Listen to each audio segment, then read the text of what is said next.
Olá, amigo mecânico, este é o Mecânico Responde, o quadro em que respondemos as dúvidas que chegam até a redação da revista O Mecânico. Se você quer enviar sua dúvida, deixe aqui nos comentários do vídeo ou mande para redacal@omecanico.com.br. E se você gostar desse vídeo, não se esqueça de curtir e se inscrever no canal O Mecânico. Mais uma vez conosco o professor Fernando Landulfo, ele que é professor de engenharia da faculdade FMU e consultor técnico da revista O Mecânico. Professor, mais uma vez, seja muito bem-vindo. Lalo, é sempre um prazer e um privilégio colaborar com a revista O Mecânico e com os guerreiros das oficinas. Vamos falar hoje sobre pneus, sobre freios, undercar e tudo mais. Primeira dúvida de hoje do Kleber. Em relação ao sensor de pressão dos pneus, tem algum cuidado que devemos ter? Sou proprietário de um Jeep Compass 2022 Longitude e estou com essa dúvida. Por exemplo, se eu estiver em uma viagem e furar um dos pneus, tenho que alertar o borracheiro para ter algum cuidado especial com as rodas por causa do sensor de pressão, professor? Olha, Kleber, esses sensores costumam ser bastante robustos, mas cuidado nunca é demais. Alerta sim o borracheiro com relação à presença deles. Próxima dúvida do Alcebiades. Tenho interesse no EcoSport 2019 Storm. Eu posso trocar o pneu que vem de fábrica, medida 205/50 raio 17, por um pneu 205/55 raio 17? Ao consultar o manual, estes são os 3 tamanhos indicados para o veículo: 205/65 raio 15, 205/60 raio 16 e 205/50 raio 17, professor. Olha, Alcibiades, a troca do perfil 50 pelo 55 vai aumentar um pouquinho o diâmetro de rodagem. Quais são as consequências? Primeiro, o veículo vai ganhar um pouquinho de velocidade final. No entanto, ele vai demorar um pouquinho mais para ganhar velocidade. Isso vai fazer com que o condutor, naturalmente, tenda a pisar um pouco mais fundo no acelerador. Bom, qual é a consequência? O consumo vai aumentar um pouquinho. E esse aumento de consumo vai ficar um pouquinho mais evidente. Por quê? Porque com o aumento do diâmetro de rodagem, o odômetro vai registrar um pouquinho a menos do que aquilo que realmente o veículo rodou. Ou seja, na hora de contabilizar o consumo, essa diferença vai aparecer. Próxima dúvida do Alisson. No caso de uma pessoa que não tem acesso ao scanner no reparo do freio, fazendo o procedimento de bombar meio pedal sem manter o mesmo pressionado, estará sendo feita dessa forma uma sangria eficiente? O fluido que fica no módulo do ABS será substituído realizando o procedimento dessa maneira? Olha, Alisson, cada sistema ABS tem um procedimento próprio de sangria. Alguns, sim, exigem o uso do scanner. Outros, não.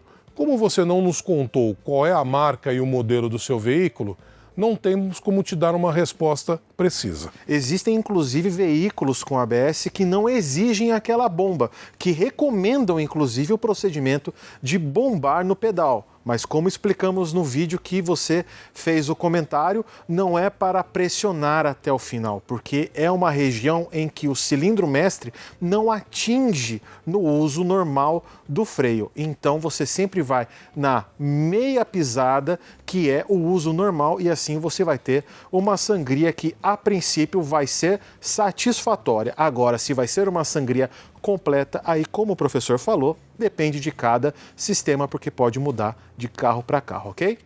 Próxima dúvida do Ricardo Alexandre. Gostaria de saber sobre o servofreio. Tem diferença entre os modelos com ABS e sem ABS? Meu carro é um Sandero, possui o sistema de ABS e preciso trocar o servofreio, professor. Olha, cada fabricante tem uma regra própria.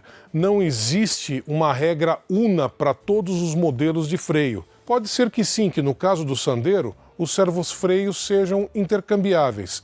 Para tirar essa dúvida, só consultando o catálogo de peças. Próxima dúvida do Márcio Vinícius.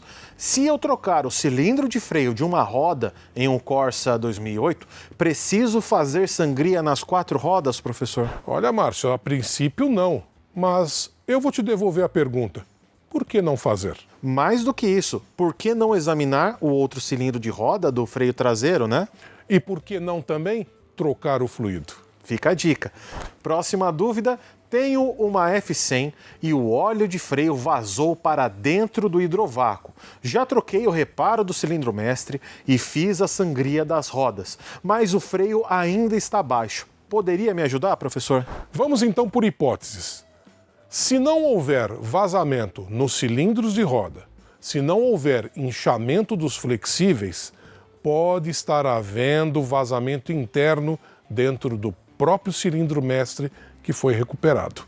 Logo, a recuperação vai ter que ser revisada mais uma vez. Melhor trocar pelo componente novo se ele existir no mercado, né? Exatamente. Às vezes esse componente não existe mais. Mas, se esse for o caso, e realmente estiver havendo esse vazamento interno, mesmo após a recuperação, o serviço vai ter que ser refeito. Próxima dúvida do Gilberto. Tem o Nissan Tida e a recomendação do manual do proprietário diz para utilizar fluido de freio DOT 3. Preciso saber se com a evolução tecnológica atual seria melhor trocar por o DOT 4 ou quem sabe até o 5.1.